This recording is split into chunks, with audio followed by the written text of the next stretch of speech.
God doesn't call us greedy for wanting money and nice things, but when we forget Him chasing it, that is when we become the rich fool.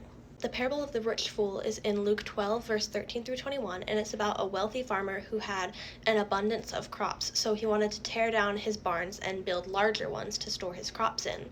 And then after that, he said that he was going to be satisfied and he would eat, drink, and be merry because he had so many things. But then God Himself comes into the story and says, "Fool, this night your soul is required of you, and the things you have prepared, whose will they be?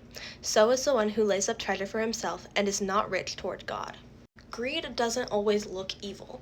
Sometimes it just looks like security or comfort. But when those things take the place of trusting in God, it becomes our enemy. And this might seem like a super simple concept, but we cannot bring our stuff with us to heaven. That's not how it works. So if your number one priority in this life is making money and buying things, trying to stay trendy, buying all the new cars, buying a new house, buying the this, the that, the this, the that, to try to satisfy your soul, it won't. Nothing will satisfy you if that's all your hope is in. So how do we actually become rich towards God? The first thing you can do is work on your soul, not just your savings. So how long do you spend at work every day? 8, 9, 10, 11, 12 hours? And how long do you spend reading the Bible, praying, working on your relationship with Jesus? Maybe 4, 5 minutes? A lot of people say, "I don't have a very good relationship with Jesus," but that's just because they're not putting in enough effort. So maybe just try to put in a little more effort to work on your soul and not just your savings. The second thing you can do is understand your value and that your worth is not your wealth. So I know from when we were kids, we're always taught like our value is in our grades, like you pass or you fail. And then once you enter the workforce and once you're an adult, your value is found in your wealth.